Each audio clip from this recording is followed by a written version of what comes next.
Yo, what's going on, everybody? This is the Black Manga Critic here, and I'm back with another Patreon and YouTube manga review.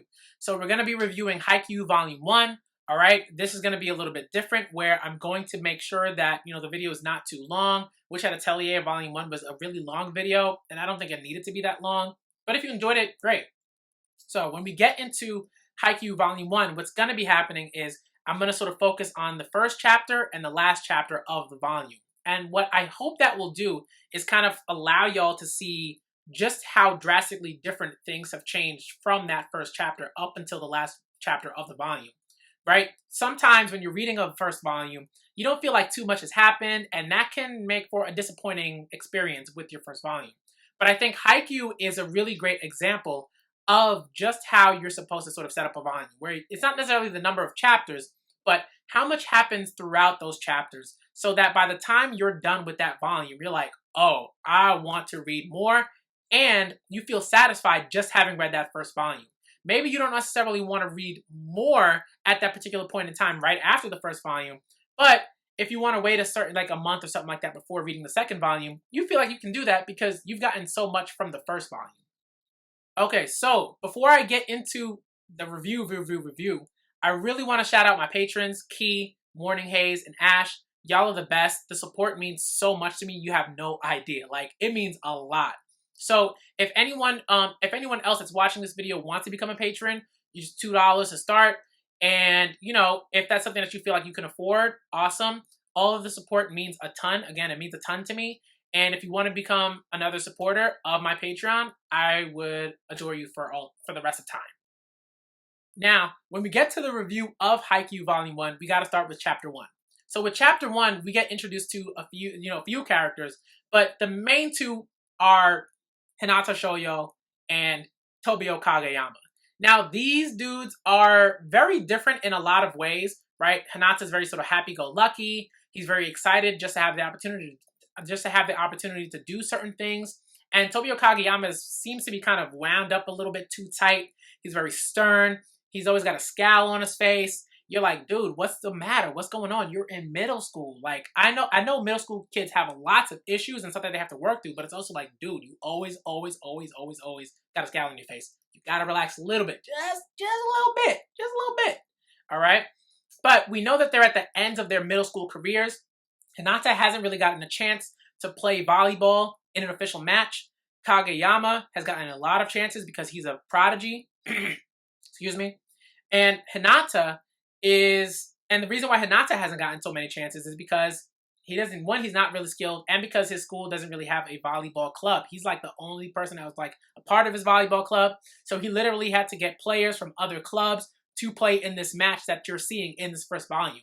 And that speaks volumes, because what it shows you is that Hinata is a tryhard in the best way. He wants to make sure that he has an opportunity to play a volleyball match before his middle school career ends. But we also see that Kageyama is also a tryhard, and that's their similarity. That's sort of the thing that brings them together. Not just their sort of like tenaciousness, but also the tenacious attitude, but their desire to play volleyball and to play volleyball all the time and to be the one who stays on the court, as we see in this panel here. So when we get to the match, we see that Hinata's team is completely outmatched. And it makes sense, because these dudes that are on Hinata's team haven't really played volleyball in the way that Kageyama and his teammates have. A lot of those dudes on Kageyama's team are really, really good volleyball players. Kageyama is a prodigy. So it makes sense that they're just going to get, like, slaughtered, right? They're just going to get swept off the court. And that's what happens. And Hinata, at the end of it, is like, oh, man, he's so upset. He's so upset that he's lost. But he still sees Kageyama as a rival. He still sees Kageyama as someone that he wants to say, hey, I'm going to beat you, and I'm going to train hard, and I'm going to get better. I'm going to get to your level.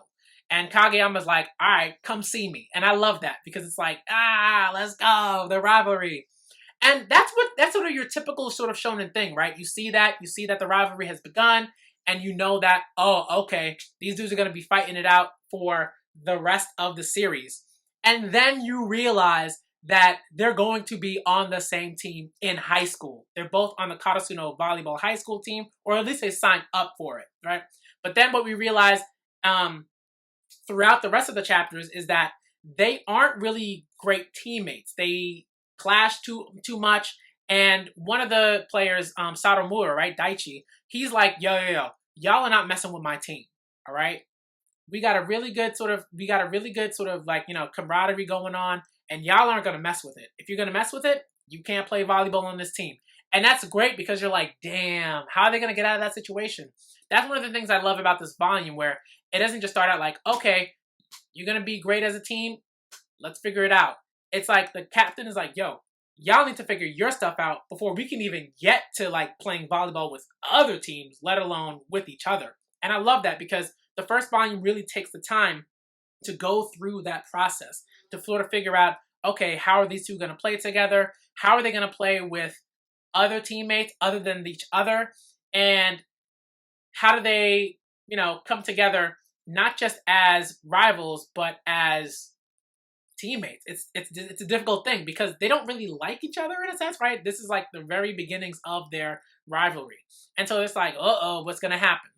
So what we see is Daichi, right, pretty much like setting up this whole thing where he's like, all right, I'm going to build both their sort of confidences up in a sense. I'm going to show them their own weaknesses so that they can grow from that and become better volleyball players, not just for themselves, but for the team as a whole. And Daichi is like probably one of the MVPs of this volume because he's like that sort of like super wise, third-year high schooler who's like, all right, I've been through some stuff. Let me show y'all what it is. And I love that. Daichi is definitely one of my favorite characters in this volume so far, and just in Haikyu generally. So what we see all the way up to chapter 7 is that Hinata and Kageyama are really realizing that they have particular weaknesses. Kageyama is realizing that he has a really hard time working with others and figuring out how to voice his opinions about certain things. And Hinata is realizing that his skill level is way too deficient. There are issues. There were glaring issues in his game, and he has to figure out how to get those issues up to some sort of level where Daichi and Tanaka and the rest of the teammates can play with him, Kageyama, his rival, included. So what's great about chapter 7 is that we see a lot of help from the other teammates in different ways, in subtle ways. Tanaka's like, yo, okay, I'm going to help you by making sure I open the gym for you, even though that's not something Daichi would like, because he will destroy me if he finds out that I've been doing this for you. And we also get maybe what is the most important bit of help. Tanaka's a pretty important bit of help, but maybe what's the most important bit of help is from Sugawara, right? Where we get this dude who's a little bit unassuming, but is really excited, right? He's a third year. He's really excited about the volleyball team. He's also a setter, and it's great because chapter 7 is entitled Words from the Have-Nots. And what's really important about that is that you see that the individuals that help Kageyama, who is not a have-not, not really. In a general sense, Kageyama's a prodigy. So he's not really a have-not. But there are things that he needs, right? But the have-nots in this chapter are Hinata and Sugawara, right? Sugawara it's very obvious that he's a have-not because he's the one who's sort of really pushing Kageyama to sort of be better and to be more vocal about things in a particular way. And also is trying to change how Kageyama thinks about helping Hinata. We see that in certain panels where he's like, yo, don't you think you ought to, make sure that you help Hinata utilize his speed? And hey, you don't want to you don't want to have a repeat of high school. You don't want to be king of the court, for the rest of your life and in that particular way, so maybe you should change some things up. And I love that. And I love that because what it showcases is that even though Sugawara is clearly sort of like inferior to Kageyama as a setter in certain ways, right? It's like, yes, like Kageyama's a better setter, period, right? Sugawara even says it. He's like, yo, you're a better setter. I know this. You're talented, right? But Sugawara can give advice. He can say, yo, you gotta do some things a little bit better in this way and a little bit better in this way. Maybe you can adjust your approach. What that does for Kageyama is it allows him to have a role model, and he didn't really have, from what we've seen, he didn't really have a role model in middle school. We didn't really see that. He was just kind of like, all right, I'm a prodigy. I'm gonna go. I'm gonna spike. I'm gonna set. I'm gonna do all these things, and I'm gonna try to win this stuff on my own in a way. And Sugawara's like, yo, you gotta help your teammates out, and you have to do it in a way that is amenable to your teammates. So he finally kind of has a role model that he can work from, but it's funny because he tries a little bit too hard at first, and you can see that, right? Because he's like, hey, here's what we're going to do, Hinata. We're going to do this, and you're going to do that, and you're going to do that. And Hinata's just like, right? Because Hinata doesn't really have the verbiage or the sort of skills, that the technical skills that he needs to do the things that Kageyama wants him to do, right? Like, it's difficult for him. So again, Sugawara's just like, yo, you gotta adjust your approach. You gotta realize that Hinata is a newbie, right? He says it straight up. Hinata's a newbie. He doesn't really have any skills. And that's something that is great to mention at the beginning of this volume, right? Because you got, like, right, well, not at the beginning of this volume, but at the beginning of the series, because you have to know, like, yo, Hinata is a newbie. This is something that I think Haikyu fans and don't really realize as they're, even when they get up to, like, 200 chapters in or something like that. They're like, Hinata, his volleyball skills are not very great. He's got a lot of work to do. And this is something that you have to really pay attention to in the first volume. And it's great that we see that in the first volume, because it's like, yo, this dude has a lot of work to do. When Kageyama's like, you suck, it's true. He sucks. He's not very good. This is something that I think, again, Haikyu fans have a real problem with. And I get it. You don't want to be, you don't want to chastise Hinata. You want to kind of coddle him because he's very nice and he's a good boy and blah, blah, blah. But it's also like, the dude sucks. And it's been like years and he still sucks. So as in terms of like sports and in terms of wanting to get better, that's why Kageyama's like, yo, what you been doing? Yes, Kageyama has to adjust his approach, but it is good that Kageyama's like, yo, you got to get better. So having Sugawara as a role model allows him to be like, okay, Hinata, you got to do these things. And it allows him to vocalize what he wants Hinata to be better at. But Kageyama's just starting this too, right? There are things that he doesn't have. He doesn't have those communication skills. So he has to work on that. The first volume showcases that he has begun to work on it, and he has a role model to sort of, look at to say, okay, how can I adjust my communication skills in this way so that Hinata gets better, right? But he's not going to be amazing at it overnight. So that's why Sugawara's like, yeah, relax. I know you're trying. I get it. And I know that you see certain things, but you got to adjust your approach. So what's great is that once Hinata sort of sees that Kageyama is sort of trying and doing all these things, and it's not really working in a particular way, Hinata's like, wait. What's going on? You're doing all these things that are a little weird. Like, you're not really doing, you're not really sort of being yourself in a sense. And in some ways that's true, but I think what's also more important is that Hinata realizes that Kageyama's not really pushing as a volleyball player generally in the way that he sort of sees, and in the way that he sort of saw him push in middle school, that tenacity, that drive that Hinata really respects, right? But he's not going to tell, right? He's not going to tell Kageyama, but he respects him. He sees him as the best volleyball player that he knows on a high school level. So he's like, okay, I need you to like shift a little bit, all right? And Kageyama and Suki, right? We see another character, Suki, who's like, hey, you can't just like push and try hard and do everything that you want to do. But what's great about that is that Hinata's like, no. I'm going to do what I want to do. Even if I know that being short is a deficiency in volleyball, it doesn't mean that I can't do anything and that I can't try to be better, to work to be better. And, obviously Suki is like, meh, but Kageyama really takes that to heart. And that's something that I think, again, is really important. Not only does Kageyama take something from the have-not that is Sugawara, but he also takes something from the have-not that is Hinata. Hinata is a have-not. This is something like we gotta acknowledge. Even though he has phenomenal athletic ability, he's still very much of a have-not in the volleyball sense. That's why throughout Volume 1, folks are like, damn, this dude needs a lot of work, right? Tanaka's like, this dude needs a lot of work. Sadamura, Daichi, right, realizes that he needs a lot of work. Suki probably realizes that he needs a lot. Like, everyone knows that, like, he needs a lot of work, right? So that's why when Kageyama sees him pushing that hard and trying that hard, even though he doesn't have the prerequisite skills that he needs to be a phenomenal volleyball player, it sparks something in Kageyama, because it's like, yo, if that guy doesn't have any skills and he's still trying hard in this situation, how can I, as a prodigy, not try and not, have that tenacity and fire that I usually have to try to be better?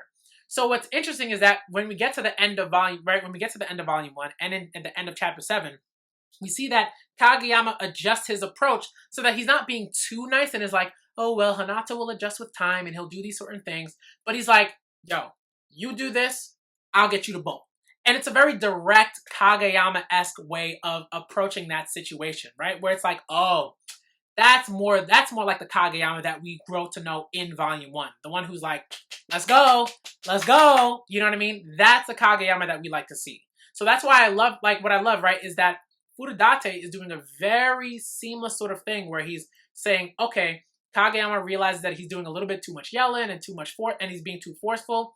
So when he sees because Sugawara shows him that, so he tries to adjust, but he adjusts too much. He goes way on the other end of the spectrum, and it's like, no, you got to come back to the middle, all right, and figure out how to still be assertive and direct without being like a total jerk. And that's what I love about Volume 1 is that we see that growth all the way through. And of course, we see that growth. We see that growth with Hinata too, right? We see a bit of growth with Hinata. He's trying really hard. He's practicing really hard. In some ways, it's a little more simple with Hinata, where he's just like, I'm just going to listen and I'm going to get better. And he's going to keep his promise and just be the best volleyball player that he can be.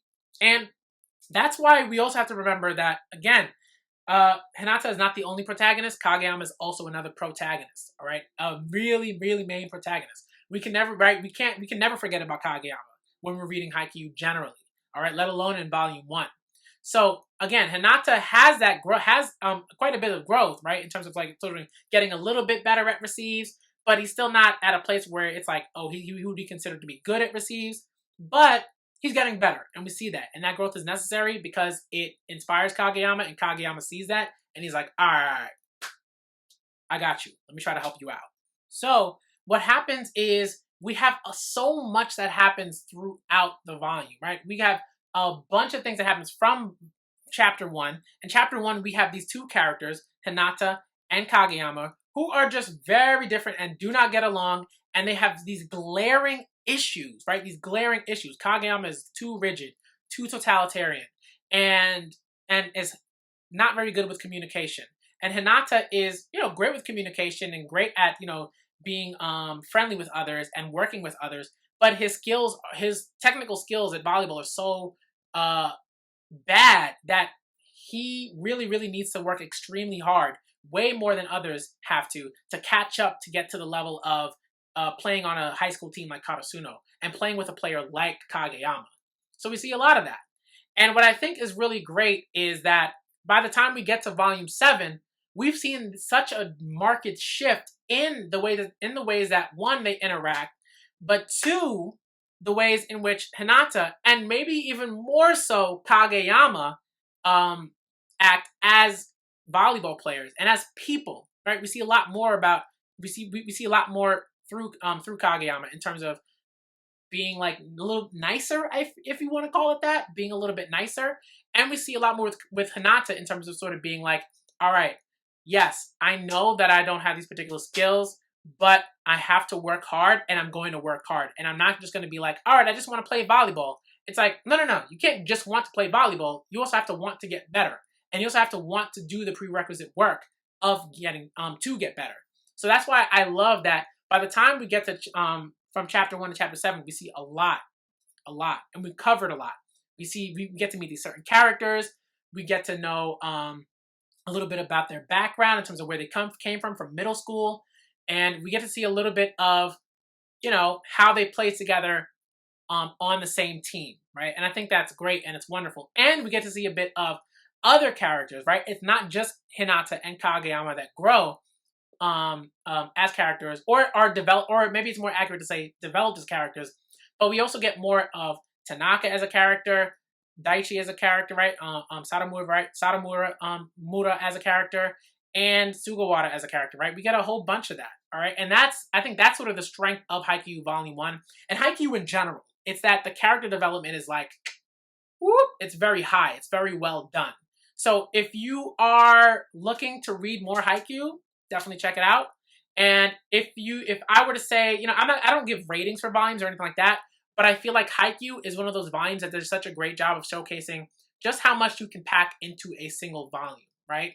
And a sports manga at that, right? Like you can pack in so much character development, right? And it's not just about the sports that you're playing, but you as people, right? Because when you're playing sports, it's it's not just about your skills, but it's also about your personalities. So I love Haikyu as I love Haikyu as a series. The first volume is great. It's wonderful. And I really, really implore that all of you check it out. If you haven't checked out Haikyu yet, please do. There is also an anime, so if you want to check out the anime, you can. And if you're not necessarily a manga person, it's an anime. It's very, very popular. You should check it out because it's great, and I love it. Even though I'm a manga reader, I love the Haikyu anime, and I follow it religiously because it's fantastic. All right, so definitely check it out. I highly recommend this first volume and the series in general. It will not disappoint you, and that's all I gotta say for the first volume. So if you want to become a patron, again, it's $2 to start, and if you can't afford that, that's fine. If you can, great. The support is appreciated. It's so appreciated. All right, and I love y'all forever. Okay. Also, if you want to subscribe to my YouTube channel, please do. It's usually videos that come out every week, live streams, manga reviews, and the live streams are like very varied, right? There are music streams, interviews, and all types of different things. So if that's something that you want to check out, please subscribe, leave a like on the video, follow me on Twitter at the Manga Scholar, and again, shouts out to my patrons, Morning Haze, Key, and Ash. Y'all are dope. Thank y'all so much for the support. It means the world to me. I'm the Black Manga Critic. Read that Haikyu. All right. # read them books. All right. And I'm out ya.